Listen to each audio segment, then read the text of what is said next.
दोस्तों Hindi film industry में एक दौर ऐसा भी आया था जब राजेश खन्ना के स्टारडम के आगे अच्छे अच्छे स्टार बैकफुट पर चले गए थे, लेकिन एक स्टार ऐसा भी था जो कि काका की आंधी के आगे चट्टान बनकर खड़ा रहा और फ्रंट फुट पर आकर लगातार अपने कलाकारी की बैटिंग से हिट दर हिट फिल्में देता रहा। लेकिन जानते हैं आप वो कलाकार कौन था जिसने राजेश खन्ना के तूफानी दौर में भी अपना सिक्का जमाए रखा? लेकिन ये जानने से पहले थोड़ा आपको पीछे ले चलते हैं। दोस्तों साल 1969 में आई थी शक्ति सामंता की फिल्म आराधना और ठीक उसके एक महीने बाद आई थी राज खोसला की फिल्म दो रास्ते। इन दोनों फिल्मों में ही एक बात कॉमन थी, दोनों के ही हीरो थे राजेश खन्ना, जो कि अपनी पिछली 5-6 फिल्मों के फ्लॉप हो जाने से थोड़े से परेशान चल रहे थे। लेकिन जैसे ही 7 नवंबर 1969 को आराधना रिलीज हुई, उसके मैटनी शो के बाद ही राजेश खन्ना की किस्मत ही पलट गई और फिर तो उसके ठीक एक महीने बाद ही रिलीज हुई फिल्म दो रास्ते के हिट हो जाने के बाद तो राजेश खन्ना की आंधी ही चलने लगी पूरी देश में। और फिर धीरे धीरे ये आंधी कब तूफान में बदला और फिर कब चक्रवात में किसी को पता ही नहीं चला। ये रफ्तार इतनी तेज थी कि पूरा का पूरा बॉलीवुड भौचक्का रह गया था। फिर तो आपने बहुत सारी किस्से कहानियां जरूर सुन रखी होगी उनकी लोकप्रियता के। बस आप इतना समझ लें कि उस वक्त लोगों के घरों में जब बच्चा पैदा होता था तो 10 में से 2 बच्चों का नाम राजेश रखा जाता था। काका के स्टारडम के आगे बड़े बड़े कलाकारों की नींव हिल गई थी और हर तरफ इंडस्ट्री में राजेश राजेश नाम की ही गूंज थी। 70 के दशक के शुरुआती दौर में बैक टू बैक कई हिट फिल्में देकर राजेश खन्ना ने सुपरस्टार बनने की तरफ कदम बढ़ा दिए थे। इसके बाद राजेश के आगे उस दौर के कई बड़े कलाकार जैसे मनोज कुमार, राजेंद्र कुमार और सुनील दत्त जैसे कई अभिनेताओं की फिल्में सिर्फ आई और गई, लेकिन कुछ खास प्रभाव नहीं छोड़ पाई। लेकिन उस वक्त एक अभिनेता ऐसा भी रहा जिसने अपने पांव जमाए रखे और राजेश खन्ना के उस दौर में भी अपना दबदबा कायम रखा। आइए जानते हैं वो कलाकार कौन था। लेकिन वीडियो में आगे बढ़ने से पहले आप सभी से एक छोटी सी गुजारिश कि प्लीज आप इस वीडियो को लाइक और अपने इस प्यारे से चैनल को सब्सक्राइब जरूर कर लें। हम आपके लिए ऐसे ही मनोरंजन और जानकारियों से भरपूर वीडियो बनाते ही रहते हैं। तो चलिए दोस्तों वीडियो में आप आगे बढ़ते हैं। तो दोस्तों उस एक्टर का नाम था धर्मेंद्र। जी हाँ दोस्तों, धर्मेंद्र ही उस दौर में एकमात्र अकेले ऐसे स्टार थे जिनका स्टारडम राजेश खन्ना के आगे फीका नहीं पड़ा। एक टीवी शो के दौरान फिल्म लेखक जावेद अख्तर ने बताया था कि राजेश खन्ना के स्टारडम के आगे कोई भी कलाकार टिक नहीं पा रहा था। हर किसी की लोकप्रियता उनके आगे कम होने लगी थी। हालांकि धर्मेंद्र उस दौर में इकलौते ऐसे कलाकार रहे जिनकी फिल्में लगातार दर्शकों को पसंद आ रही थी और सफलता का मुकाम छू रही थी। साल 1969 नवंबर से लेकर 1971 तक राजेश खन्ना ने लगातार 17 हिट फिल्में दी, जो कि आज तक एक रिकॉर्ड है। इन 17 फिल्मों में से 15 ऐसी फिल्में थी जो कि सोलो हिट थी और सिर्फ 2 ही फिल्में ऐसी थी जो कि मल्टी स्टारर थी। लेकिन ये दौर ज्यादा दिनों तक कायम नहीं रह सका था और महज 4-5 साल में ही इस आंधी की रफ्तार कम होने लगी थी। और फिर 1973 में आई अमिताभ की जंजीर से जो ब्रेक लगा वो 1975 तक आते आते अमिताभ की ही दीवार से पूरी तरह से थम गया और फिर उसी साल आई धर्मेंद्र और अमिताभ की शोले ने उस पर पूरी तरह से सील मुहर लगाकर आंधी को पूरी तरह से थाम लिया था। लेकिन 1970 से लेकर 1974 तक जो राजेश खन्ना की आंधी चली थी, उस दौर में वैसे तो कई सितारे बॉलीवुड के आसमान पर अपनी टिमटिमाती हुई रोशनी बिखेर रहे थे, लेकिन जो सितारा बॉलीवुड के आसमान पर लगातार ध्रुव तारे की तरह अपनी रोशनी बिखेर रहा था वो सिर्फ और सिर्फ धर्मेंद्र ही थे और कोई नहीं। चाहे राजेंद्र कुमार हो या फिर मनोज कुमार, चाहे देवानंद हो या फिर शम्मी कपूर, सभी का सूरज एक तरह से ढलान पर था। लेकिन सिर्फ धर्मेंद्र ही एक ऐसे सितारे थे जिनके सूरज की रोशनी को राजेश खन्ना की आंधियों से कोई फर्क नहीं पड़ा, या यूं कह ले कि उन आंधियों के गुब्बार से भी धर्मेंद्र के सूरज की रोशनी छन छन कर निकलती रही।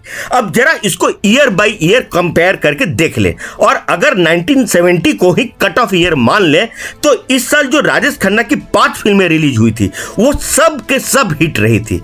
उनके नाम है द ट्रेन, आन मिलो सजना, सच्चा झूठा, सफर और खामोशी। वहीं उसी साल धर्मेंद्र की कुल 7 फिल्में रिलीज हुई थी, जिनमें 4 फिल्में हिट रही तो एक फिल्म एवरेज थी।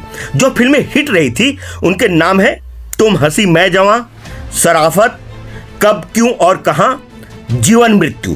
और एक फिल्म जो एवरेज रही थी उसका नाम है मन की आंखें। और जो दो फिल्में फ्लॉप हो गई थी उनमें से एक है इस पर जोर नहीं और दूसरी थी मेरा नाम जोकर, जो कि सिर्फ और सिर्फ राज कपूर साहब की फिल्म थी और किसी की नहीं। अब अगर 1971 की बात कर ले तो इस साल राजेश खन्ना की कुल 8 फिल्में रिलीज हुई थी।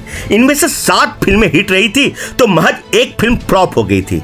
जो फिल्में हिट हुई थी उनके नाम है कटी पतंग, महबूब की मेहंदी, आनंद, अंदाज, हाथी मेरे साथी, छोटी बहू और मर्यादा। और जो एक फिल्म फ्लॉप हो गई थी और जिसने राजेश खन्ना के मैराथन हिट रन को ब्रेक कर दिया था उसका नाम है बदनाम फरिश्ते। वहीं साल 1971 में जो धर्मेंद्र की 4 फिल्में रिलीज हुई थी इनमें से 3 फिल्में हिट रही थी तो महज एक फिल्म एवरेज साबित हुई थी। जो 3 फिल्म हिट हुए थे उनके नाम है नया जमाना, मेरा गांव मेरा देश और गुड्डी। और जो एक फिल्म एवरेज रही थी उसका नाम है रखवाला। इसी तरह 1972 में राजेश खन्ना की 10 फिल्में रिलीज हुई थी। उनमें 7 फिल्में हिट रही थी, एक एवरेज और 2 फिल्म फ्लॉप हो गई थी। जो फिल्में हिट हुई थी उनके नाम है दुश्मन, अमर प्रेम, बावर्ची, जोरू का गुलाम, अनुराग, शहजादा और अपना देश। जो एक फिल्म एवरेज रही थी उसका नाम है दिल दौलत और दुनिया। और जो 2 फिल्में फ्लॉप हो गई थी उनके नाम है मेरे जीवन साथी और मालिक। इसी तरह से 1972 में जो धर्मेंद्र की फिल्में रिलीज हुई थी उनमें 4 फिल्में हिट रही थी और एक एवरेज और एक फ्लॉप भी हो गई थी। जो फिल्में हिट रही थी उनके नाम है सीता और गीता, समाधि, राजा रानी और ललकार। जो एक फिल्म एवरेज रही थी उसका नाम है दो चोर। और जो एक फिल्म फ्लॉप हो गई थी उसका नाम है अनोखा मिलन। तो 1973 में राजेश खन्ना की सिर्फ 3 ही फिल्में रिलीज हुई थी। इनमें 2 फिल्में हिट रही थी तो एक फिल्म एवरेज। जो 2 फिल्में हिट रही थी उसका नाम है दाग, ए पोएम ऑफ लव और नमक हराम। और जो एक फिल्म एवरेज रही थी उसका नाम है राजा रानी। तो वही 1973 में धर्मेंद्र की कुल 9 फिल्में रिलीज हुई थी। उनमें से कुल 6 फिल्में हिट रही थी, 2 एवरेज और एक फ्लॉप। जो फिल्में हिट हुई थी उनके नाम है यादों की बारात, फागुन, कहानी किस्मत की, जुगनू, लोफर और झील के उस पार। जो 2 फिल्में एवरेज थी उनके नाम है कीमत और ब्लैकमेल। और जो एक फिल्म फ्लॉप हो गई थी उसका नाम है ज्वार भाटा। अब जरा बात कर ले 1974 की। तो इस साल जो राजेश खन्ना की फिल्में रिलीज हुई थी उसकी टोटल संख्या थी 6। उनमें से 5 फिल्में हिट थी और एक फिल्म फ्लॉप। जो 5 फिल्में हिट हुई थी उनके नाम है आपकी कसम, अजनबी, प्रेम नगर, आविष्कार और रोटी। और जो एक फिल्म फ्लॉप हो गई थी उसका नाम है हम शक्ल। वहीं 1974 में धर्मेंद्र की भी कुल 6 फिल्में ही रिलीज हुई थी और इनमें से 3 फिल्में हिट थी, एक एवरेज तो एक फिल्म फ्लॉप भी हो गई थी। तो वहीं एक फिल्म कंप्लीट डिजास्टर मूवी भी थी। जो 3 फिल्में हिट हुई थी उनके नाम है रेशम की डोरी, पत्थर और पायल और दोस्त। जो एक फिल्म एवरेज थी उसका नाम है पॉकेट मार।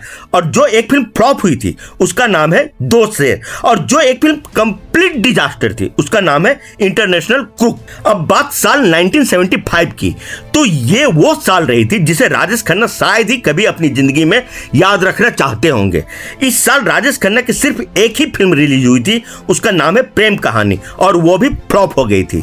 तो वही 1975 में धर्मेंद्र की कुल 8 फिल्में रिलीज हुई थी। इनमें से 4 फिल्में हिट थी और 4 फिल्में फ्लॉप। इन 4 हिट फिल्मों में एक फिल्म ऐसा भी शामिल है जो कि ऑल टाइम ब्लॉकबस्टर थी और जिसका रिकॉर्ड आज तक कोई तोड़ नहीं पाया है। उस फिल्म का नाम है शोले। बाकी जो 3 फिल्में थी उनके नाम है प्रतिज्ञा, एक महल हो सपनों का और चुपके चुपके। और जो फिल्में फ्लॉप हो गई थी उनके नाम है साजिश, कहते हैं मुझको राजा, चैताली और अपने दुश्मन। तो इस तरह से अगर देखा जाए तो राजेश खन्ना के बुल रन की जो आखिरी हिट फिल्म थी उसका नाम है रोटी, जो कि 1974 में रिलीज हुई थी। और फिर इसके बाद जो राजेश खन्ना का सितारा डूबा तो वो फिर 1983 में आई अवतार से ही जाकर चमका। इसके बीच के सालों में वो कायदे से सिर्फ 3 ही हिट फिल्म दे पाए थे। 1977 में आई अनुरोध, 1979 में आई प्रेम बंधन और 1981 में आई कुदरत। लेकिन इस बीच धर्मेंद्र लगातार साल दर साल हिट फिल्में देते रहे। तो दोस्तों सही मायने में अगर देखा जाए तो धर्मेंद्र ही वो अभिनेता रहे जिन्होंने स्टारडम के मामले में राजेश खन्ना को कड़ी टक्कर दी थी। वहीं अगर इन दोनों के एक साथ स्क्रीन शेयर करने की बात की जाए तो इन दोनों ने महज 2 फिल्मों में एक साथ काम किया था। एक तो थी राजपूत और दूसरी थी धर्म और कानून। इसके अलावा गुड्डी और खामोशी, ये दोनों ऐसी फिल्में थी जिसमें पहली वाली फिल्म में राजेश खन्ना ने कैमियो किया था तो दूसरी वाली फिल्म में धर्मेंद्र ने।